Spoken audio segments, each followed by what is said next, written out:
El Señor esté con ustedes. Del Santo Evangelio según San Juan.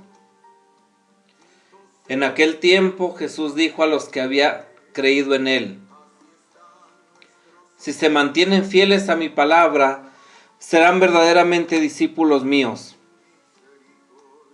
Conocerán la verdad y la verdad los hará libres. Ellos replicaron: somos hijos de Abraham y nunca hemos sido esclavos de nadie. ¿Cómo dices tú, serán libres? Jesús les contestó: yo les aseguro que todo el que peca es un esclavo del pecado, y el esclavo no se queda en la casa para siempre. El Hijo sí se queda para siempre. Si el Hijo les da la libertad, serán realmente libres. Ya sé que son hijos de Abraham, sin embargo, tratan de matarme, porque no aceptan mis palabras. Yo hablo de lo que he visto en casa de mi Padre. Ustedes hacen lo que han oído en casa de su padre. Ellos le respondieron: nuestro padre es Abraham. Jesús les dijo: si fueran hijos de Abraham, harían las obras de Abraham. Pero tratan de matarme a mí, porque les he dicho la verdad que oí de Dios. Eso no lo hizo Abraham. Ustedes hacen las obras de su padre.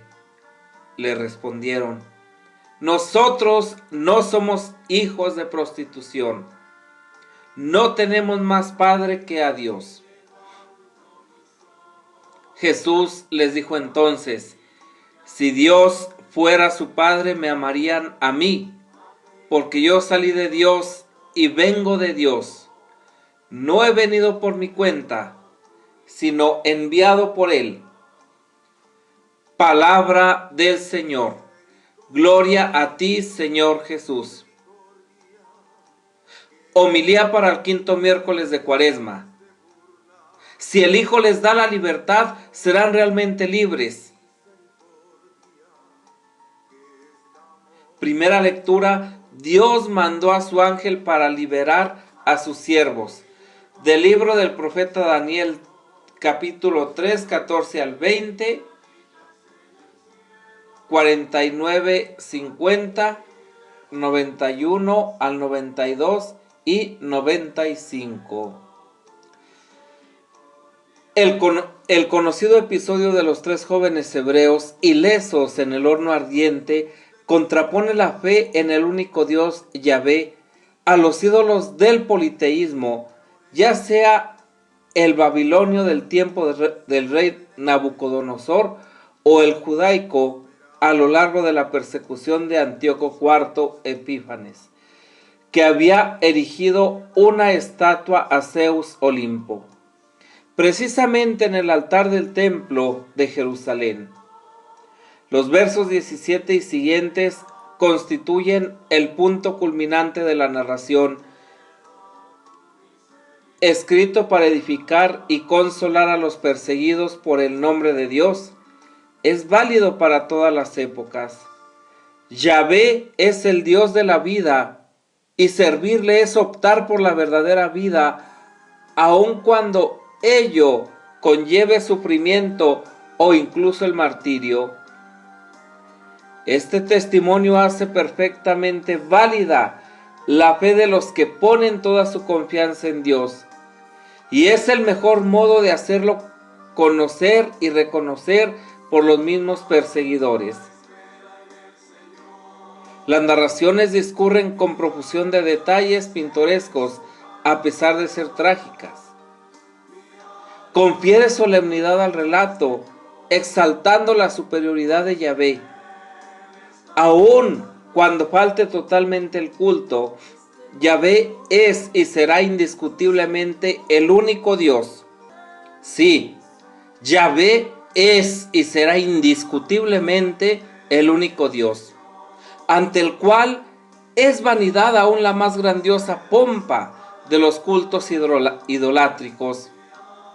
Es evidente que estos tres jóvenes en el horno ardiente confiaban verdadera y plenamente en el Señor.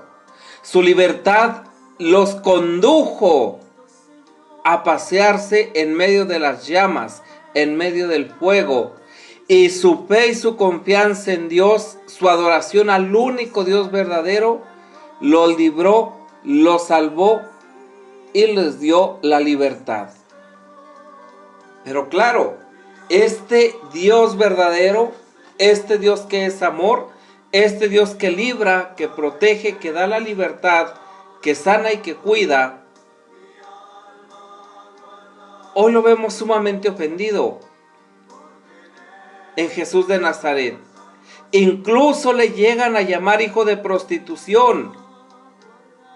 Estamos en un punto álgido ya de la discusión entre Jesús y los judíos, o de los judíos contra Jesús.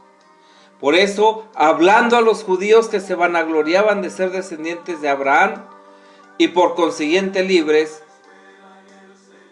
Jesús hace una serie de puntualizaciones sobre el tema de la fe y el discipulado, de la libertad y el gozo de la intimidad familiar, de la filiación y la paternidad. En un crescendo altamente dramático, la revelación de Jesús culmina proclamando su divinidad. Yo soy. Mientras la terquedad de sus adversarios desemboca en una tentativa de lapidarle. Evidente confirmación de su esclavitud al pecado, porque son hijos del que era homicida desde el principio. La fe llevó a Abraham a fiarse de la palabra que libera de la esclavitud del pecado.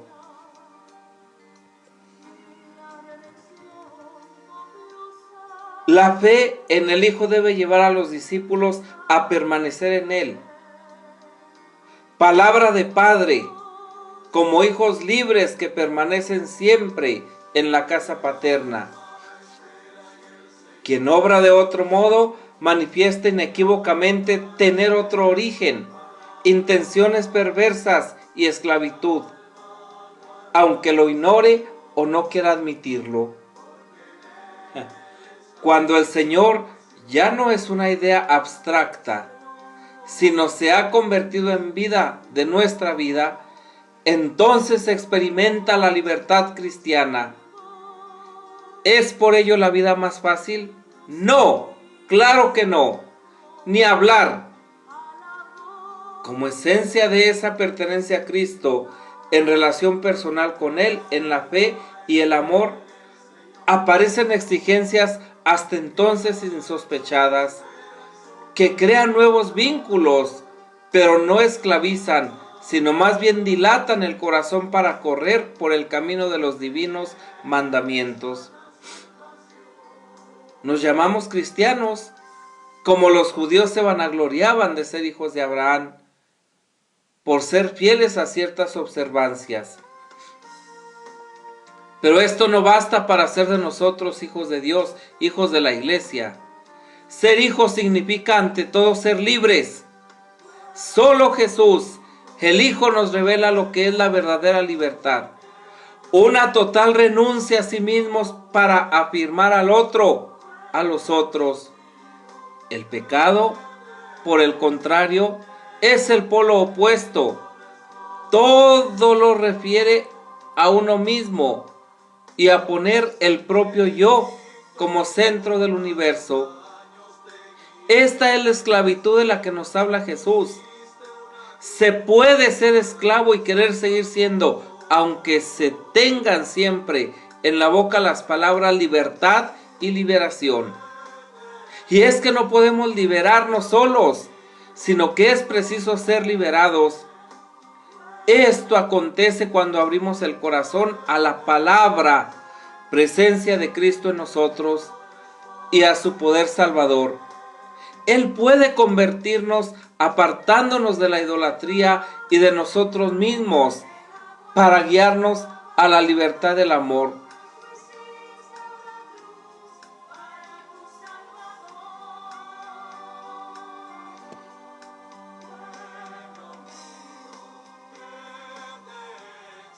El deseado de nuestra alma, el más hermoso entre los hijos de los hombres, se nos presenta bajo dos aspectos bien diferentes. Bajo un primer aspecto aparece sublime, en otro humilde, el primero glorioso, el segundo cubierto de oprobios, en uno venerable, en otro miserable. Era totalmente necesario que Cristo, al pasar por el sendero de esta vida, dejara trazada una senda para sus seguidores. Y al ser enaltecido y luego humillado, nos quiso enseñar mediante su ejemplo que hemos de conducirnos con humildad en medio de los honores y con paciencia en las afrentas y sufrimientos. Él pudo indudablemente ser ensalzado, pero en manera alguna ensoberbecerse. Quiso ser despreciado, pero estuvo lejos de él la poquedad de ánimo o el arrebato de ira. Por lo tanto, hermanos y hermanas, para poder seguir a nuestro Salvador sin tropiezo alguno, tanto en las cosas prósperas como en las adversas, contemplémosle cubierto de honor y en la pasión sometido a afrentas y dolores. No obstante, en medio de tan gran cambio de circunstancias, jamás hubo cambio en su ánimo. Tengamos fija la mirada, hermanos y hermanas, en el rostro de Cristo, y que Él inspire el gozo de la conciencia, de las conciencias que están en paz, el remedio de arrepentimiento a las heridas por el pecado, y que en todas infunda la segura esperanza de la salvación.